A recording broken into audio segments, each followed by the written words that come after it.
Eu achei, eu achei que o slide ia ficar um pouco melhor para compartilhar, mas acabou que ficou bem embaçado. Mas pelo menos para ver qual que é o texto lá, tá bom, vamos. Senhor, dê graça para esse momento. Vamos começar lendo o texto de Romanos, capítulo 16, a partir do versículo 25.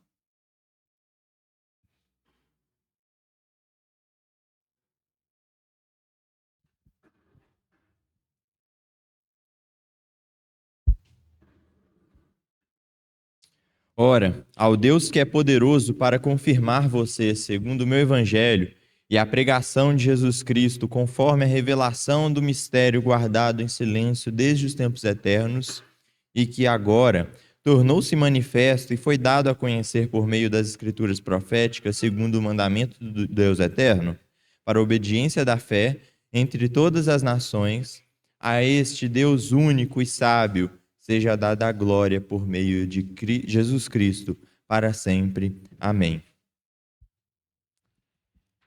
Irmãos, em uma leitura panorâmica da Bíblia, é muito comum a gente identificar alguns textos com mais ou menos esse caráter, que são textos em que o autor ele vai dedicar ali a sua pena a dar glória a Deus. E esses textos, historicamente, eles são conhecidos como doxologia. Mas o que é isso, né? Não está passando. Passa aí para mim, por favor.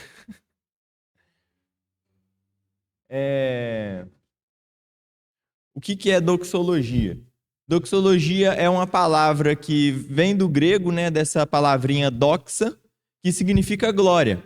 Então, quando os autores dizem glória, seja dada glória, é justamente essa palavrinha doxa.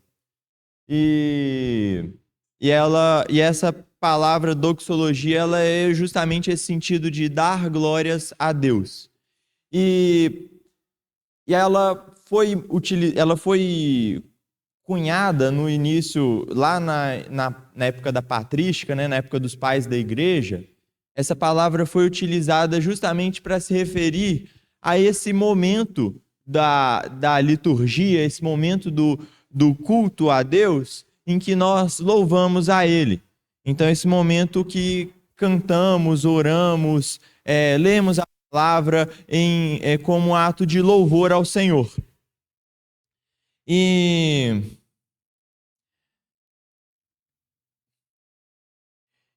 aí, só que apesar disso, né, assim, apesar de ser esse momento em que nós louvamos ao Senhor, ser conhecido como ser conhecido por essa palavra, né, doxologia, os irmãos eles também entendem esses textos que se dedicam a essa função de glorificar ao Senhor com essa palavra, né, doxologia. Como eu disse, é muito comum a gente encontrar ao longo de toda a Escritura palavras com textos com esse objetivo. Só em Romanos, por exemplo, nós temos duas famosas doxologias.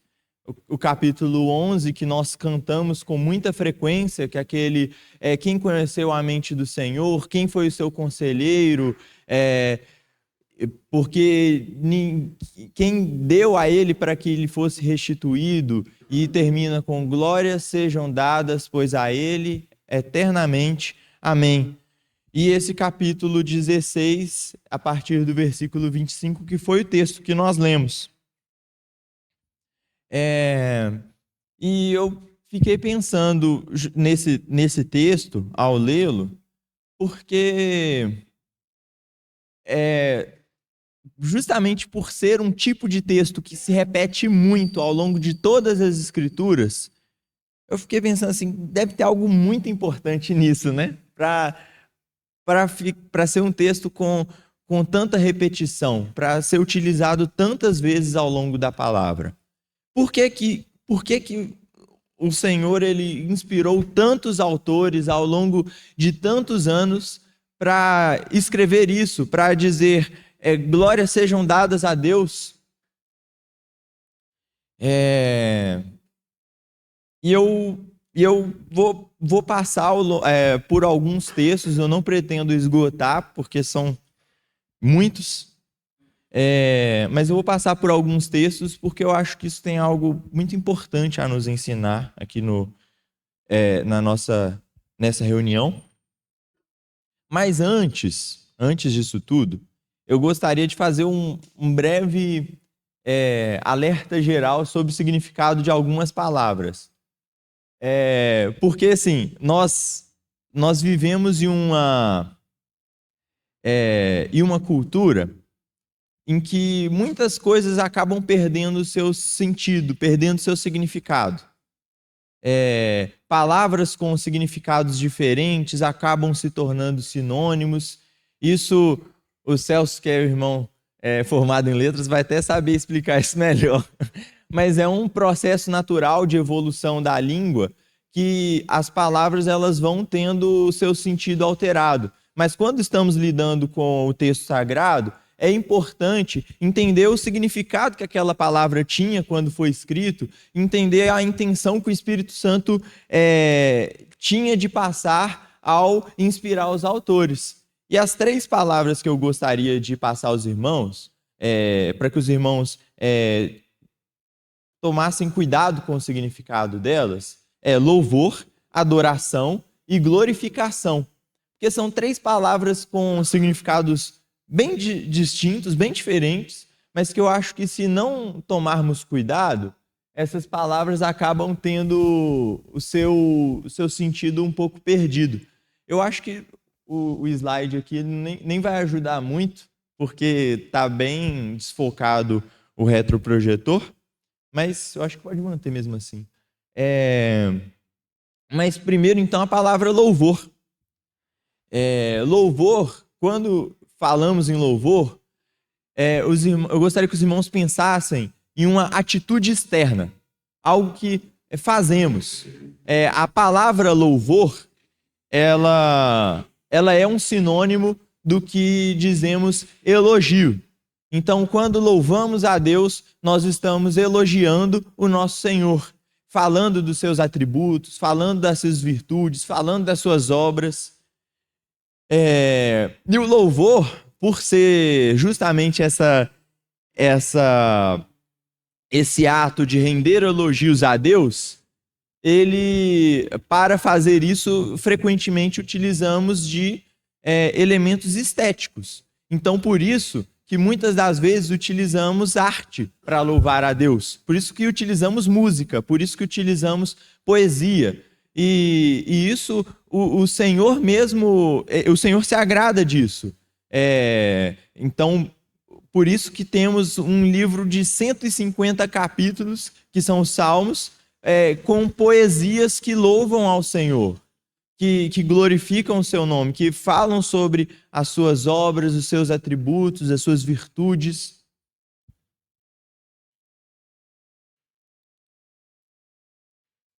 Mas bem diferente de louvor, nós temos a adoração, que num senso geral, algumas pessoas acabam entendendo a adoração como se fosse um tipo de louvor, só que mais lento. Então a gente tem o louvor, que é uma música animada que nós vamos cantar para louvar o Senhor, e nós temos a adoração, que é uma música mais lentinha, mais calma, mais reflexiva. Mas adoração não é isso, irmãos. Adoração, ao mesmo tempo que louvor é uma atitude externa, a adoração ela é uma atitude interna. A adoração é algo que vem do nosso coração. A adoração que é sinônimo de nos prostrarmos. Eu até coloquei a silhueta de uma pessoa ajoelhada, orando, né? Mas é porque eu acho que essa é a figura que a palavra nos passa, por exemplo, lá em Gênesis, quando fala de Abraão, que Abraão vai sacrificar Isaac. E Abraão está indo para sacrificar Isaac, eu imagino com o coração completamente pesado, e ele está subindo o monte e ele diz aos seus servos, né, fiquem aqui vocês e a jumenta, fiquem aqui, subirei eu e o menino, e depois de haver adorado ao Senhor, nós voltaremos para ter contigo. E se adoração fosse um sinônimo de louvor, eu acho que seria bem complicado de entender esse texto, porque como que Abraão estaria buscando adorar ao Senhor naquele momento? Buscando louvar ao Senhor naquele momento? Assim, eu imagino que a última coisa que Abraão queria naquela hora era cantar alguma música, era fazer algo do tipo, porque Abraão, ele estava prestes a fazer uma coisa extremamente difícil. Ele estava prestes a sacrificar o seu próprio filho ao Senhor. E, no entanto, adoração significa se prostrar. É uma posição não externa, não é eu me ajoelhar aqui e aí eu estou necessariamente adorando ao Senhor. É uma posição do nosso coração. É ter um coração prostrado diante de Deus. E a última palavra que eu deixei, que é glorificação, diferente dessas duas, glorificação, eu entendi, e aí eu vou dar um breve significado, que é algo que eu vou trabalhar melhor ao longo do compartilhar. Glorificação é esse processo de conhecer a glória de Deus e ser transformado por ela de modo a honrar ao nosso Senhor.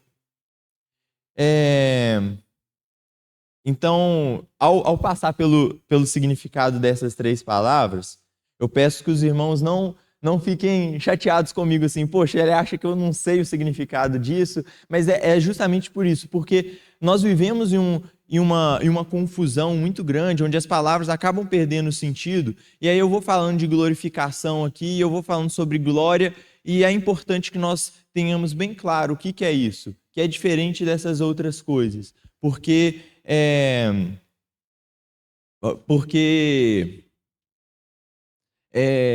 quando estamos lidando com a palavra de Deus, é importante entender a intenção que o Espírito Santo tinha ao passar ao inspirar os autores, como eu já falei.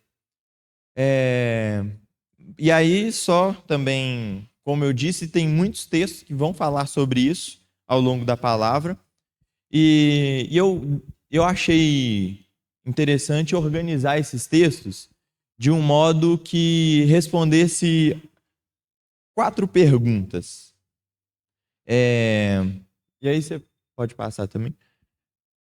Que é o que é glória? O que significa essa palavra?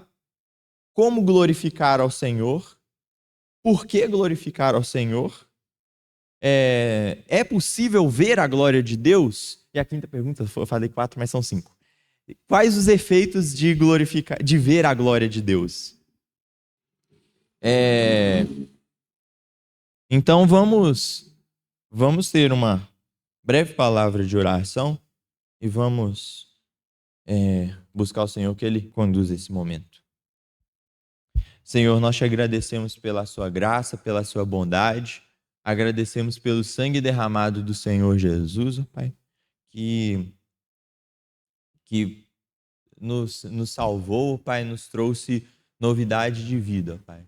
Nós agradecemos e pedimos ao Senhor que nessa manhã o Senhor nos faça entender a importância desse assunto, que o Senhor nos faça entender a importância de te glorificar e que o Senhor nos torne mesmo servos melhores para o Senhor, ó Pai, de modo que entendamos mesmo que é viver para a sua glória, Deus amado. No nome do Senhor Jesus que oramos.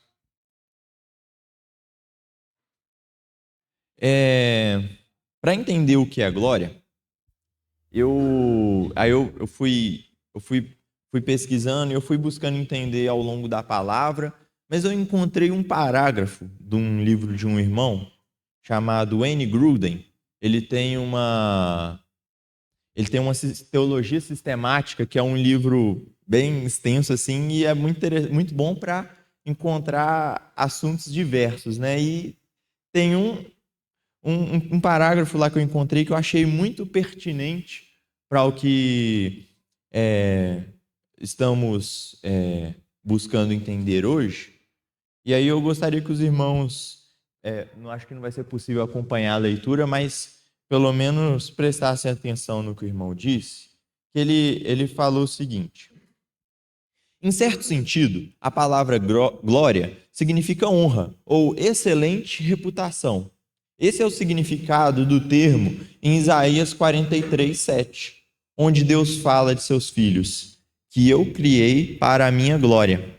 Ou em Romanos 3:23, que diz que todos pecaram e destituídos estão da glória de Deus.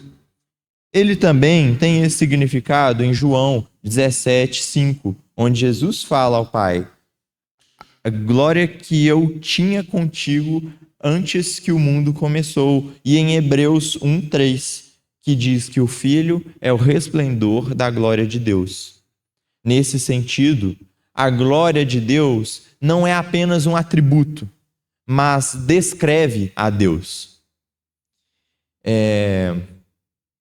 A glória é o que descreve ao nosso Senhor. E pensando sobre isso e buscando entender também mais disso, eu achei que justamente esse texto que nós acabamos de cantar aqui ao final deste primeiro momento, eu acho que ele descreve muito bem o que é a glória de Deus, que é o texto de 1 Crônicas 29, a partir do versículo 10. Pelo que Davi louvou ao Senhor perante a congregação toda e disse: Bendito és tu, Senhor, Deus de Israel, nosso Pai, de eternidade a eternidade. Teu, Senhor, é o poder, a grandeza, a honra, a vitória e a majestade, porque teu é tudo quanto há nos céus e na terra. Teu, Senhor, é o reino, e tu te exaltaste por chefe sobre todos. Riquezas e glória vêm de ti, tu dominas sobre tudo. Na tua mão há força e poder. Contigo está o engrandecer e a tudo dar força. Agora, pois, ó nosso Deus, graças te damos e louvamos o teu glorioso nome.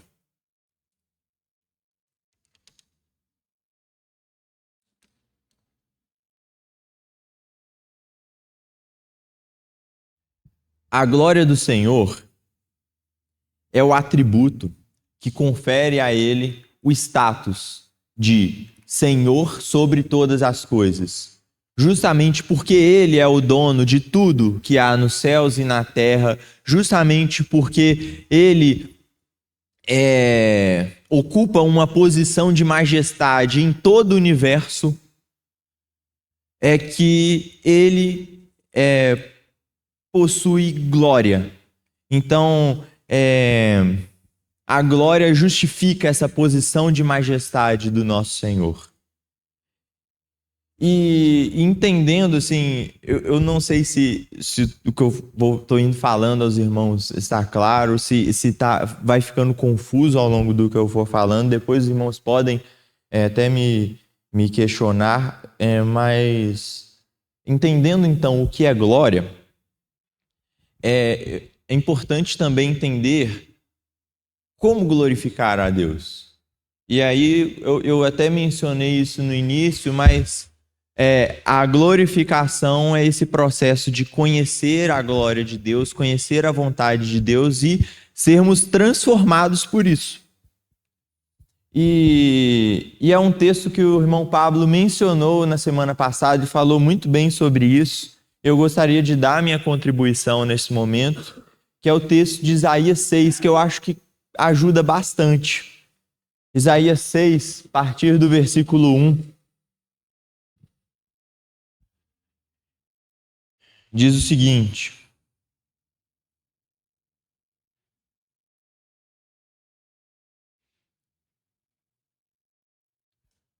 No ano da morte do rei Uzias, eu vi o Senhor assentado sobre um alto e sublime trono, e as abas de suas vestes enchiam o templo. Serafins estavam por cima dele.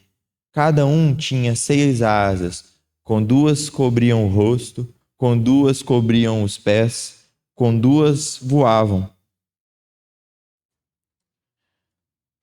E clamavam uns para os outros, dizendo: Santo, Santo, Santo é o Senhor dos exércitos.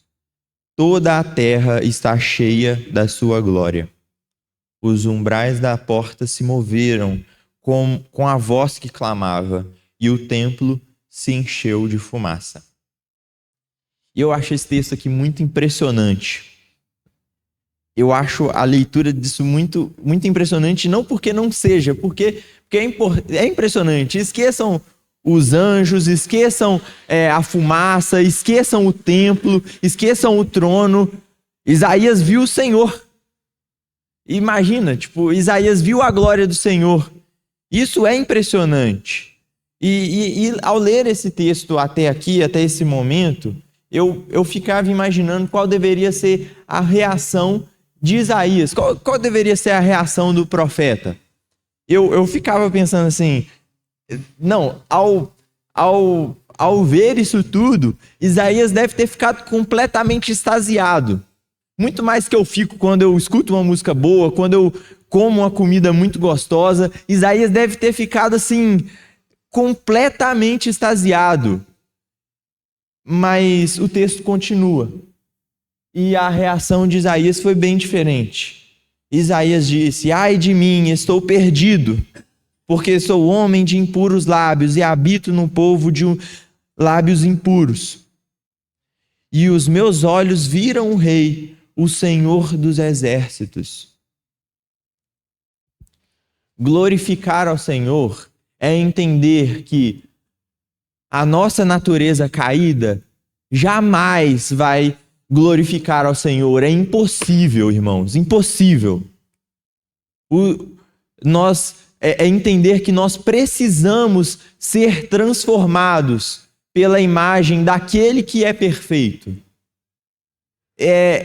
Ao contemplar a glória do Senhor, não é uma sensação de enchimento que vamos sentir, é justamente entender que somos vazios e precisamos dessa glória. Precisamos alcançar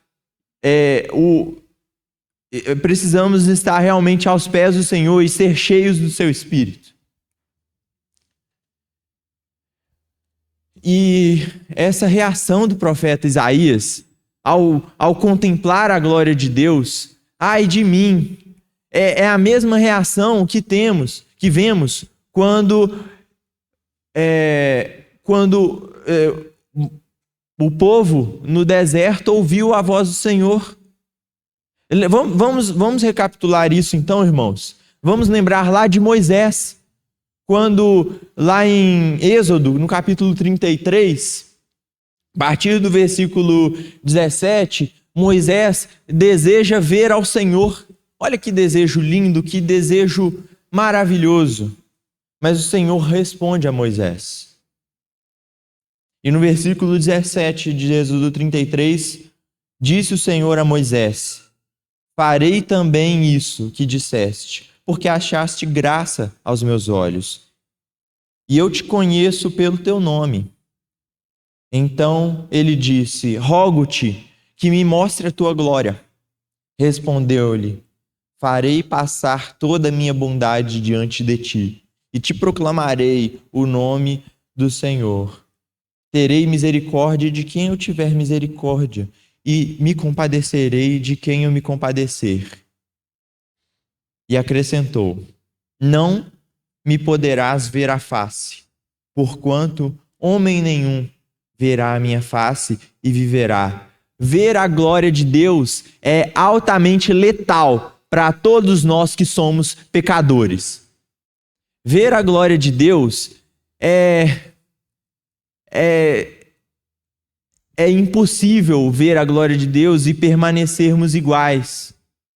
O Senhor mesmo disse: quem ver a minha face vai morrer. porque nós somos pecadores. E vamos lembrar também do povo no deserto, quando o Senhor ele foi e falou a todo o povo, e todo o povo ouviu a mensagem do Senhor, da voz dele, do nosso Senhor Deus. E a partir do versículo 18 de Êxodo 20.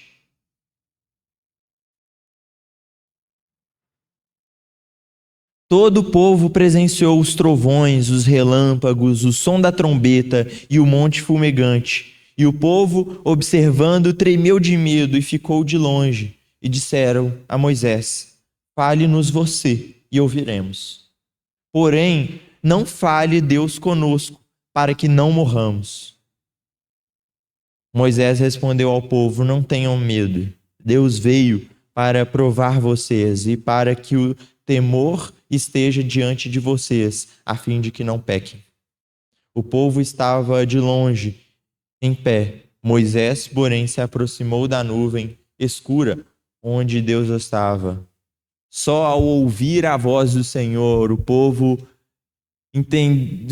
ficou apavorado. Não nos deixe ouvir isso de novo, Moisés, porque senão nós vamos morrer. Então, se dizemos que vemos a glória do Senhor, que ouvimos a voz do Senhor e permanecemos iguais, somos mentirosos.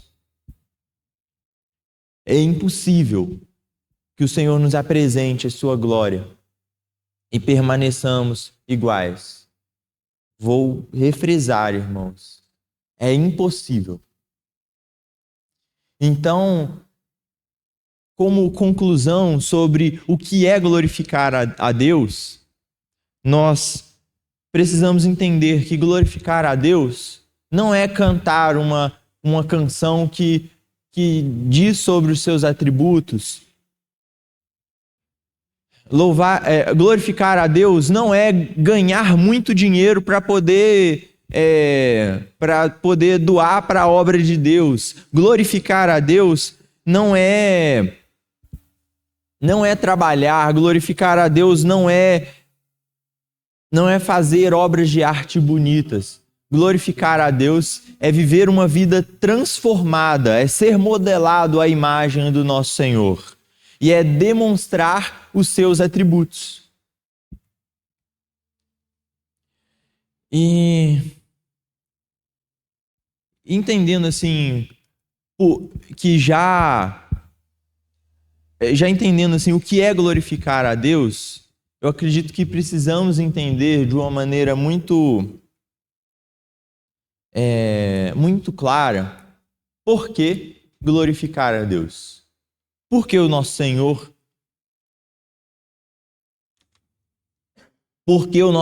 deve ser glorificado, irmãos.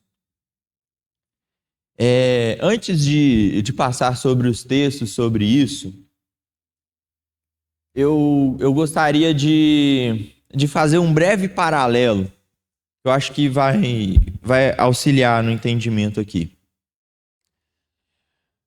Os irmãos sabem muito bem que, concordando ou discordando, nós devemos honrar o nosso governo aqui na Terra.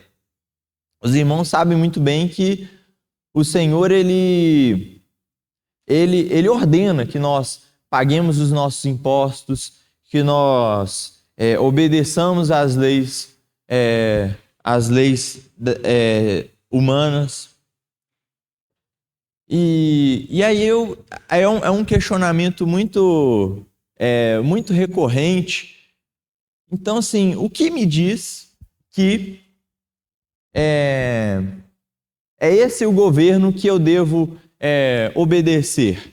O que me garante que o Luiz ele não pode amanhã subir em algum lugar aí alto aí e falar assim: agora eu sou o presidente desse país aqui, vamos separar Belo Horizonte do Brasil, e aí ele vai exercer poder sobre o resto sobre essa parcela da população.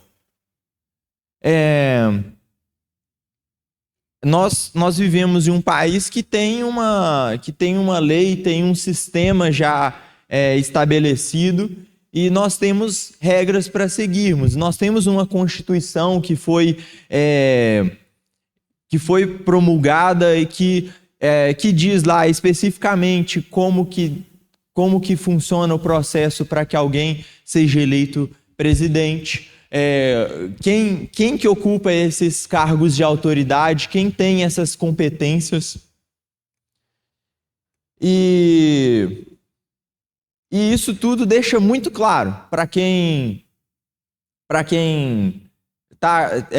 vive em um estado o que deve fazer, quem são as pessoas que nós devemos obedecer, quem são as autoridades. E eu acho que é muito simples para nós entendermos, por conveniência, para podermos viver em paz com o Estado, vivermos em paz uns com os outros. É muito simples observarmos e entender quem nós devemos obedecer para poder viver uma vida sossegada aqui na Terra. Então, assim, é fácil entendermos que nós devemos obedecer os nossos... que devemos obedecer o governo, esse governo terreno. Mas por que nós devemos glorificar a Deus? O que tem escrito assim que diz assim, é esse Deus que vocês devem glorificar? E aí, para poder responder isso, eu elenquei algumas passagens. Eu vou ler alguns textos aqui com os irmãos. E eu acho que vai ser bem útil essa leitura. Vamos começar lá do Gênesis, capítulo 1, a partir do versículo 10.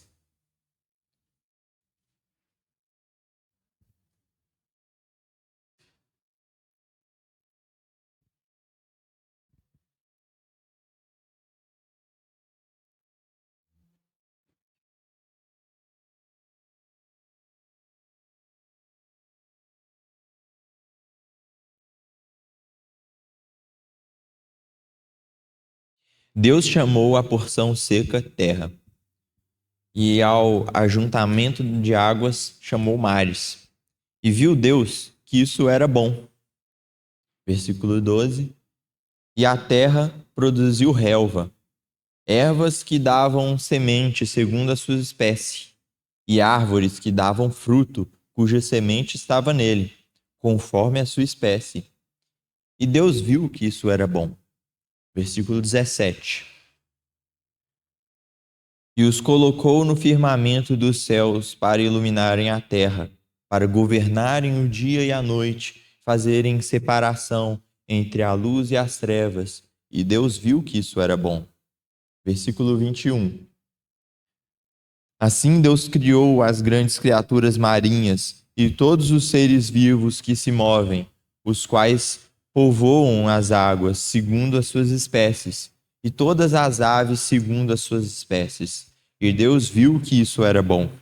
Verso 25. E Deus fez os animais selvagens segundo a sua espécie, e os animais domésticos conforme a sua espécie, e todos os animais que rastejam sobre a terra segundo a sua espécie. E Deus viu que isso era bom.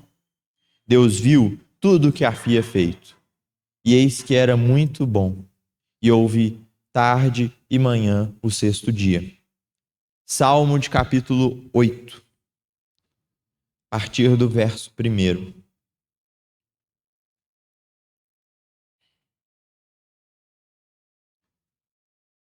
Ó Senhor, Senhor nosso, quão magnífico em toda a terra é o teu nome, pois expuseste nos céus a tua majestade. Da boca de pequenino e de crianças de peito suscitaste força, por causa dos teus adversários, para fazeres emudecer o inimigo e o vingador.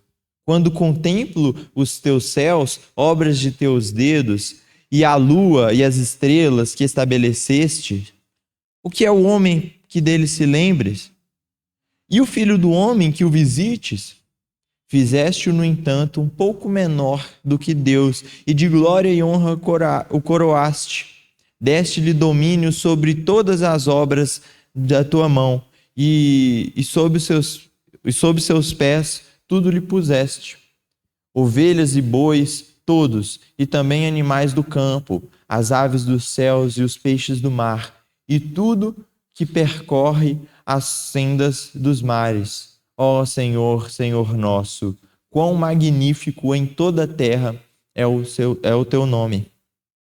Salmo 33, a partir do verso 6. Esse salmo eu queria ler ele inteiro, mas ele é grande e eu acho que o tempo iria ficar muito apertado.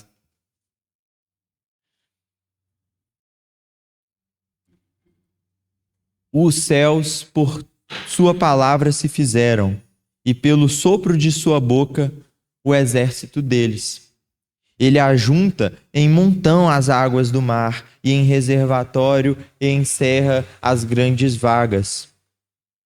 Temam ao Senhor toda a terra, temam-no todos os habitantes do mundo, pois ele falou e tudo se fez. Ele ordenou e tudo passou a existir. Irmãos, se enxergamos nesse governo aqui terreno uma razão para obedecermos, uma razão para pagarmos os impostos, uma razão para cumprirmos as leis, quanto mais ao nosso Deus que é criador dos céus e da terra, quanto mais ao nosso Deus que ele fez tudo. Não há 1 centímetro cúbico sequer deste universo que o Senhor não tenha domínio. O Senhor fez os céus e a terra, tudo pertence a Ele, toda a criação anuncia as obras de suas mãos. Lembrem-se do que eu já disse, porque ele é o detentor de toda a majestade, é porque ele é o detentor de todo o poder. E é porque foi por meio dele que todas as coisas passaram a existir que nós devemos glorificá-lo. É por isso que nós precisamos glorificar ao nosso Senhor. Então, dessa forma, tudo precisa glorificar a Deus.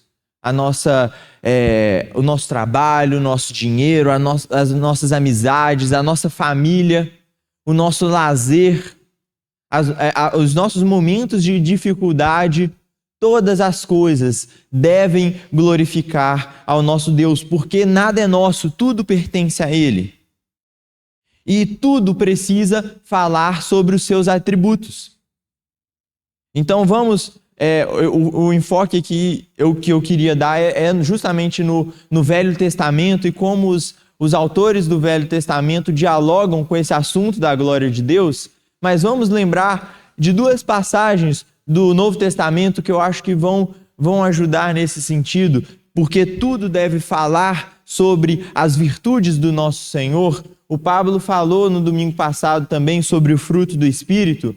Vamos lembrar o que é o fruto do Espírito? É o amor, é a alegria, a paz, a longanimidade, a benignidade, a bondade, a fidelidade, a mansidão e o domínio próprio.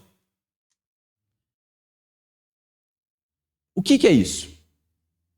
São justamente atributos do nosso Deus. São virtudes que o nosso Deus possui e o nosso Deus exerce sobre nós todos os dias. Então, quando lá em Gálatas diz que nós busquemos esse fruto, que nós sejamos trabalhados por esse fruto, é porque em nós devemos mostrar aos outros, e em nós deve reinar aquelas virtudes que há no nosso Senhor. Porque também lá em 1 Pedro 2, versículo 9, é justamente isso que o apóstolo Pedro fala. Vós, porém, sois raça eleita, sacerdócio real, nação santa, povo de propriedade exclusiva de Deus, a fim de proclamardes as virtudes daquele que vos chamou das trevas para a sua maravilhosa luz. Esse é o nosso chamado, essa é a nossa vocação, nós devemos glorificar ao nosso Senhor anunciando as suas virtudes. E para isso precisamos ser transformados. Esse é o nosso dever aqui. E aí eu gostaria de passar para o próximo questionamento, que eu acho ele bem difícil, assim, pessoalmente eu achei bem complicado, que é possível ver a glória de Deus? Porque é frequente nós lermos no Velho Testamento passagens onde os autores afirmam que viram a glória de Deus ou expressam um desejo em ver a glória de Deus.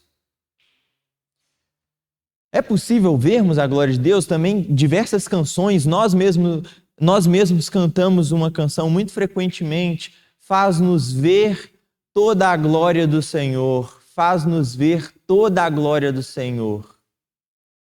Santo Espírito, abre os nossos olhos para vermos a beleza do Senhor.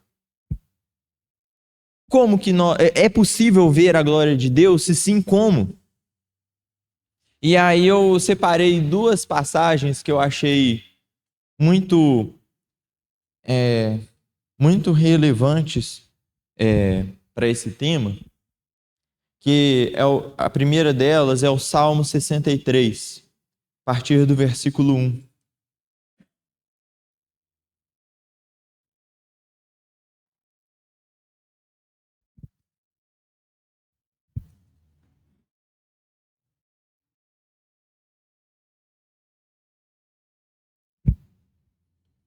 Ó Deus, Tu és o meu Deus, eu te busco ansiosamente. A minha alma tem sede de Ti, e o meu corpo Te almeja, como terra árida, exausta e sem água. Assim, quero ver-Te no santuário para contemplar a Tua força e a Tua glória. Porque a Tua graça é melhor do que a vida, os meus lábios Te louvam. Assim, eu Te bendirei enquanto viver, e em Teu nome levanto as mãos.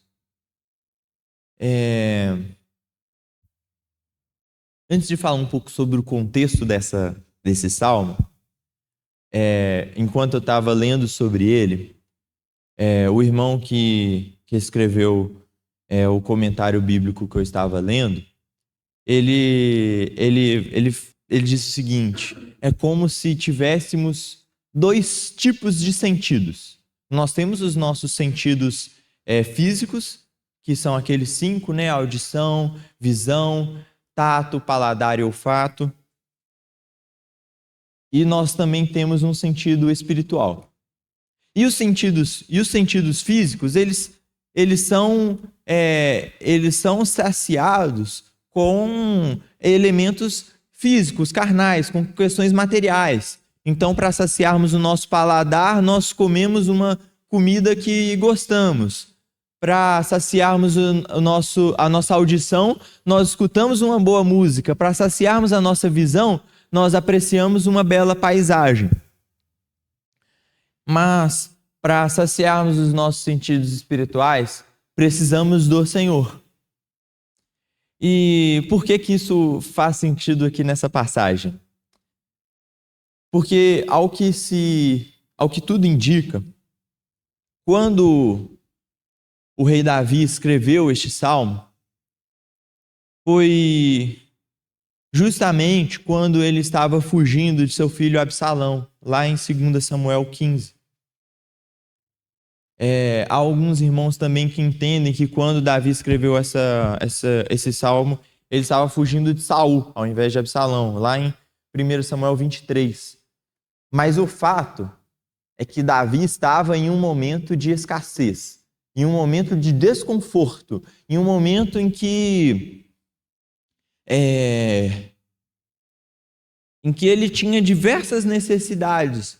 Às vezes ele estava com falta de comida, às vezes ele precisava de água. Pode ser que ele queria simplesmente conforto, ficar deitado na sua cama, descansando. Mas ele estava fugindo de uma pessoa que queria lhe tirar a vida.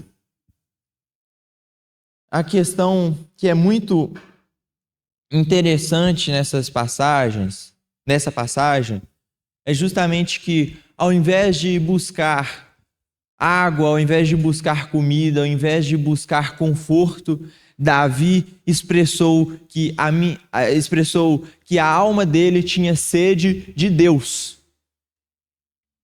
como terra exausta e sem água. E assim ele disse: quero ver-te no santuário para contemplar a tua força e a tua glória. Davi desejou contemplar a glória do Senhor. Davi não desejou satisfazer os seus sentidos carnais naquele momento. E da mesma forma, eu acho que nos auxilia bastante o Salmo 97, a partir do verso 1.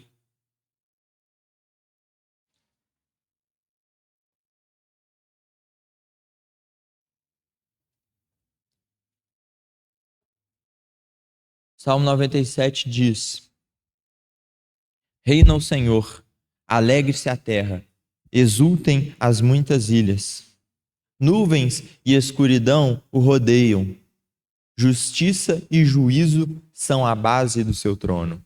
Adiante dele vai um fogo que consome os inimigos. Ao seu redor, os relâmpagos iluminam o mundo. A terra os vê e estremece. Os montes se derretem como cera na presença do Senhor. Na presença do Senhor de toda a terra. Os céus anunciam a sua justiça e todos os povos veem a sua glória. E esse Salmo 97, é um salmo profético. Ele fala sobre a segunda vinda do nosso Senhor e o momento em que ele virá para julgar todas as nações. E é interessante porque nesse salmo o salmista vem e diz: e todos os povos veem a sua glória. Então, o que quer dizer isso? O que é contemplar a glória de Deus? Como podemos contemplar a glória de Deus? E aí, mais uma vez, buscando entender isso, eu encontrei um irmão que ele afirmou assim, que quando no Velho Testamento nós temos um autor dizendo que ele viu a glória de Deus, que ele contemplou a glória do Senhor, isso diz respeito a diz que o autor ele estava desfrutando de uma presença especial dele no meio do seu povo. Então, como eu disse aqui anteriormente, o nosso Deus ele tem domínio sobre toda a terra. É um fato que ele é um Deus onipresente. É um fato que não há 1 centímetro cúbico desse universo em que o nosso Deus não está lá e não exerce o seu domínio naquele lugar. Mas aqui nessa terra, o Senhor escolheu manifestar a sua presença de um modo especial por meio do seu povo. Então, o Senhor manifestou a sua presença de um modo especial na Velha Aliança, no Velho Testamento, através do povo de Israel. Através da Arca da Aliança. E o Senhor se fez presente no meio do seu povo. E assim aquele povo podia contemplar a glória de Deus. E hoje, como fazemos? Não temos mais, perdemos a Arca da Aliança. O povo de Israel está, sei lá, não tem, está espalhado por aí, ou está lá um país lá de Israel, do outro lado do mundo. Como que a gente faz para contemplar a glória de Deus? Hoje estamos em um contexto completamente diferente, irmãos. E o Senhor, ele se faz presente por meio da sua igreja. Através do Espírito Santo que habita em nós. Então, para vermos a glória de Deus, é justamente aqueles pilares que encontramos lá em Atos 2:42, quando Lucas escreve que eles perseveravam na doutrina dos apóstolos, na comunhão, no partir do pão e nas orações. O Senhor se faz presente quando nos ajuntamos para isso. O próprio Senhor Jesus disse que quando 2 ou mais se reunirem no nome dele, ali ele se fará presente. O Senhor, ele se faz presente no nosso meio e nós podemos contemplar a sua glória, podemos contemplar a sua majestade quando nos reunimos como seu povo separado, como seu povo santo, para no nome dele, para anunciarmos as virtudes dele, para anunciarmos as obras dele e para expressarmos o amor que ele tem por nós. O tempo já está avançado. Eu gostaria de, em outra ocasião, falar mais sobre os efeitos de ver a glória do Senhor e de contemplar a majestade do Senhor e a presença dele no meio do seu povo. Mas para isso eu também gostaria de trabalhar mais os textos do Novo Testamento e o que os autores trazem para a igreja especificamente. Então, por enquanto, vamos nos deter a isso, vamos ter mais uma palavra de oração e vamos cantar mais uma vez aquele cântico após a oração. Tua, Senhor, é a grandeza e o poder. E vamos pensar justamente nisso, entendendo que do Senhor são todas as coisas, não há nada que é nosso. Como que podemos expressar melhor as virtudes do nosso Senhor? Como podemos glorificar melhor ao nosso Senhor?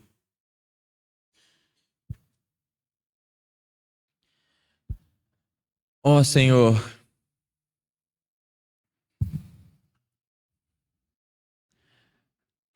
a Ti, ó Deus, Deus sábio, Deus único, Deus majestoso, a Ti, Senhor, desejamos glorificar, Pai.